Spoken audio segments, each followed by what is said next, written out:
Lots of people are desperate really for the heat to ease and also desperate for some wet weather. So let's have a look at what's going to happen through the next week or so, because that's how far we need to look ahead really to see a real let up in the heat. So at the moment we do have a front across northern parts that is bringing some rain. I'll come on to rain later. Let's do temperatures first. Hot air across much of the UK, and if I run this through, or if I actually press the button, we'll see if this works properly. There we go, it's third time lucky. You can see the hot air sticks with us. Now I'll go through exactly where we're going to see the hottest air in a second, but it's not quite as hot as we go into the weekend compared to what we've had through Thursday and Friday. So temperatures ever so slightly lower, but they're still on the high side. And then there's perhaps the return of some more hot air as we go into the beginning of next week. So we could see temperatures creeping up a little bit again for Monday, Tuesday, Wednesday time. But also worth highlighting, there is a frontal system likely to come into parts of the south-southwest, so that could bring some rain. But like I said, I'll cover rain in a second. What you can see through next week, the hot weather looks likely to continue at least until Wednesday, and then we're set to see a bit of a drop in our temperatures. So let's take a closer look at what we can see temperature-wise. So here are our maximum temperatures for the next few days. Friday, yes, we're looking at highs of around 34, 35, 36 Celsius today. We haven't quite reached the period of peak heating. That will be in a few hours' time, so it'll be interesting to see just how hot it gets. Then on Saturday, I still think we're going to be getting into the low 30s, but slightly fresher towards eastern parts. There is a breeze coming in, a bit more cloud around some eastern areas, a bit more comfortable, low 20s here, but nonetheless further west, still high 20s, low 30s, so not as hot as it is today, but still hot, still well above that heat wave threshold for many places, particularly central western parts. Temperatures again dropping down ever so slightly for a fair few of us on Sunday, perhaps the heat pushing a little bit further eastwards again across southern parts, so southern areas, you know, Southampton, Bournemouth area likely to get back around 31, 32 Celsius, and some parts towards East Anglia maybe ever so slightly higher. And then Monday, it looks like temperatures will be a little bit lower, but by Tuesday and Wednesday, well, then we could see that heat returning again. And so once more, we're likely to see temperatures very high 20s, low 30s across southern areas. Now, it is mid 30s at the moment for some places, so not quite as hot as that, but nonetheless, the hot spell does look likely to continue. Even towards the back end of the week, high 20s, possibly low 30s still look reasonable for both Thursday and perhaps Friday, but obviously as we get further ahead, you know, we're looking a week ahead by that point, confidence decreases, there's a large spread. Let's look at that spread then in terms of what we could see with our temperatures. And so if I just pick, let's pick London to start off with. This doesn't look like London, something went wrong there. And what you can see is, I mean, London isn't the hottest place at the moment, so perhaps not the best place to pick, but you can see temperatures, they're not really dropping a huge amount. They dip a little bit through the weekend into the beginning of next week, but then they perhaps pick up again with, like I say, some of that heat returning as we go through the early part of next week. And then whilst there's a relatively large spread in our temperatures, you can see this is like the highest temperature being forecast for next Friday, and this is the lowest maximum temperature being forecast for next Friday. Let's just go back to London. I accidentally touched the screen. And there is a reasonable spread, but even so, like the lowest maximum temperature is still going in low 20s, so still, you know, very warm or very warm. But let's head further west to this neck of the woods. Let's go towards, like, I don't know, Somerset area, where we're seeing some of the high, let's go South Wales maybe.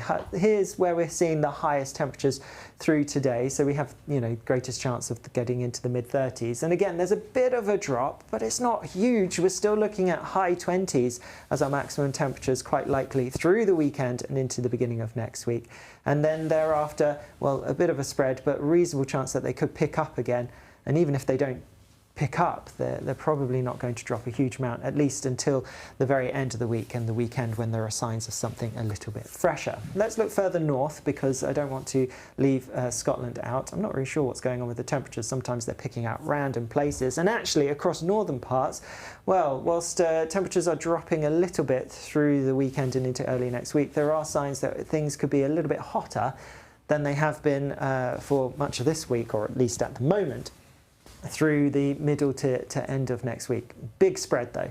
So definitely not a guarantee. But so one to bear in mind that really the heat doesn't look like it's going anywhere particularly fast. It may not be until really the very end of next week, the following weekend, when we could see a bit more of a northerly rather than the general southerly trend in our weather. So something a little bit fresher. Now, I did, one other thing that I can show you when it comes to our temperatures. And this little chart the chief created to show where in each day from Sunday, Monday, Tuesday, Wednesday, where we're likely to see the peak of the heat, because it's quite interesting that it is shifting. So we've already mentioned that the heat has been shifted already. So it started off in the east and has shifted further west through the last couple of days. And through the weekend, we're going to see it shifting back further eastwards and into next week. So across southern areas, southwestern areas, a reasonable chance of the highest temperatures kind of west of like Berkshire, I guess, west and into parts of the West Country and maybe South Wales. And then Monday, a slightly fresher day. There is some rain coming through. I'll touch on that in a second. And then we see the highest temperatures again building and being a bit more spread further east. So if you're in the London area, lots of people are, whilst it's a little bit more comfortable perhaps at the moment, we could see some higher temperatures recovering again, or recovering, that's not the right word. Why are we seeing this shift in where the highest temperatures are being? Well, we can look at it if we look at the thickness. So this is the thickness of the atmosphere between our 850 and our 1000 hectopascal layer. So 1000 is basically at the surface and 850 is about 1500 meters up. And what you can see is the thickness, so the greater the thickness, the warmer the air, because the more it's expanded. And you can really see some very thick air across parts of Wales, Western England, Southwest England through today. And then it's easing a little bit and just getting shifted away towards the southwest. And it's really just across the West Country. And remember, the West Country, you know, it's very coastal. So there's not as much land, and so you're always going to struggle to get the highest temperatures across parts of Devon and Cornwall because of how much coast there is. Even though, you know, we do have marine heat wave at the moment, and temperatures, our sea surface temperatures are way above average, significantly so, they are still cooler than the land temperatures at the moment. So they'll always keep those temperatures pegged back. But as we go through next week, we'll see some of that higher thickness air pushing back further eastwards again, which is why we're going to see our temperatures rising. Now, I think that's about everything that I wanted to touch on temperatures. So just to recap, it is hot today, slightly less hot for many of us through this weekend, especially in the east where it'll be a bit more comfortable. But then we could see that heat returning a little bit through next week, perhaps pushing northwards again. Uncertainty, but probably not as hot as it has been, but low 30s look quite likely through a few days. But I did say I would mention the rain because many people are looking out for some rain, desperate for it. Are your gardens looking as dry as mine? Because there hasn't been a huge amount of rain. In fact, I looked for Exeter and we have to go back around a month for the last time that we had more than 3 millimeters of rain in a day recorded in Exeter. So it really has been very dry indeed. Now, there is rain across parts of Scotland. If you're in Scotland at the moment, northern areas, you'll be saying, well, it's not that hot. It's just a bit cloudy and wet. And that's because there's this front lying here. And that's going to continue to bring some wet weather through the rest of today and overnight into tomorrow. There could be some heavy bursts over parts of Caithness, Moray, Aberdeenshire, for example, as we go overnight and into tomorrow. And then that rain pushes a little bit further southwards through tomorrow itself, so it's down the eastern side of Scotland and pushing into parts of northeast England. And then it breaks up, and whilst there will be some rain around into Sunday, not a huge amount. Sunday's actually looking largely dry. Before I go on to the beginning of next week in this system, which you may have already seen, I do just want to dart back to the UK. Oops, I've pressed the wrong button, force of habit. And just to recap for this evening, it probably won't show up on any of the model data that I have here, but just want to highlight that there is the potential, it's not that likely, but there is the potential that we could see 1 or 2 isolated thundery downpours developing across some parts of England this evening. So do watch out for those. There was the storm chaser in Derby, wasn't there, Carl Shaw? You know, it's not out of the question, not very likely, but I just wanted to highlight that it is a possibility for this evening. But let's go back to what's happening with the rain that's coming in through the early part of next week. And yes, there is this weather system coming in from the southwest, and so that's going to bring some outbreaks of rain. At the moment, it doesn't look especially heavy, and for many people in this area, it's going to be welcome rain, really.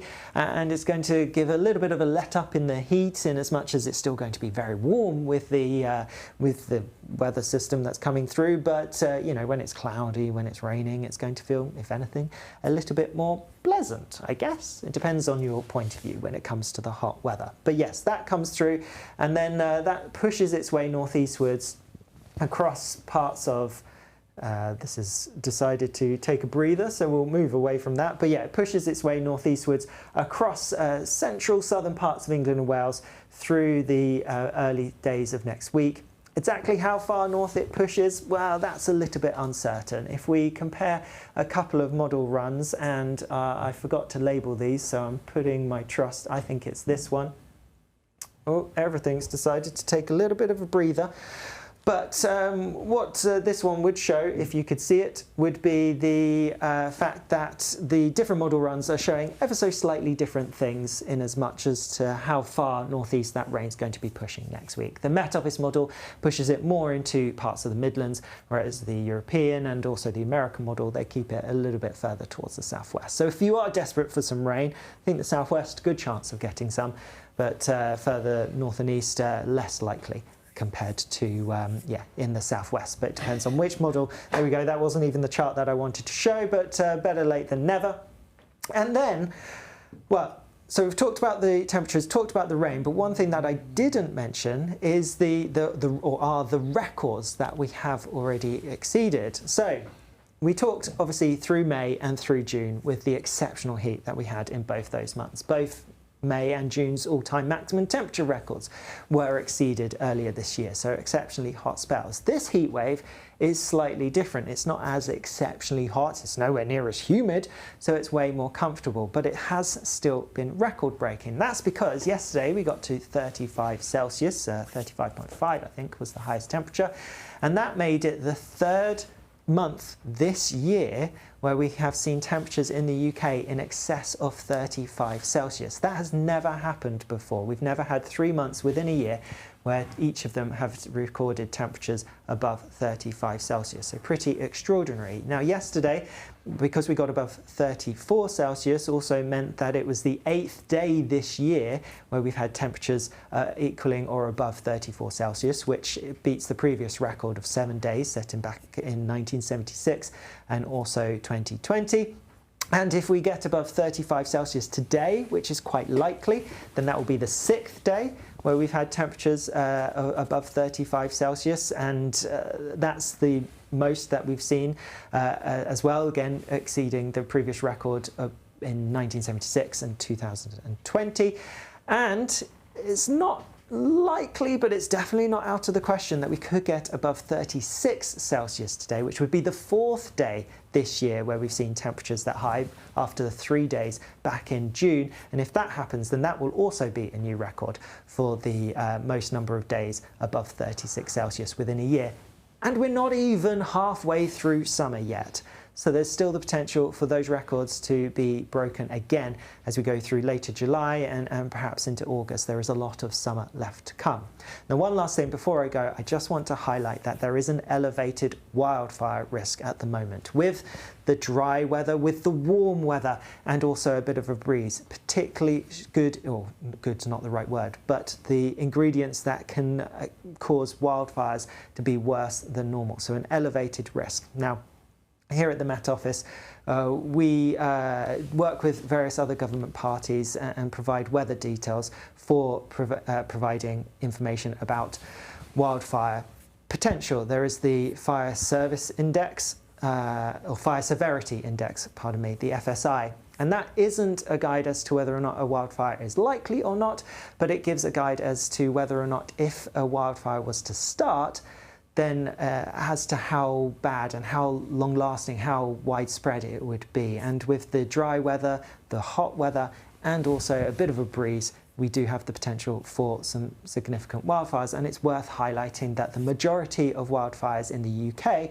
are started as a result of human activity, whether it's discarded cigarettes or campfires or barbecues, that kind of thing. So just something to take into account, whatever your plans are going forward through this weekend and into next week, as the heatwave does look set to continue.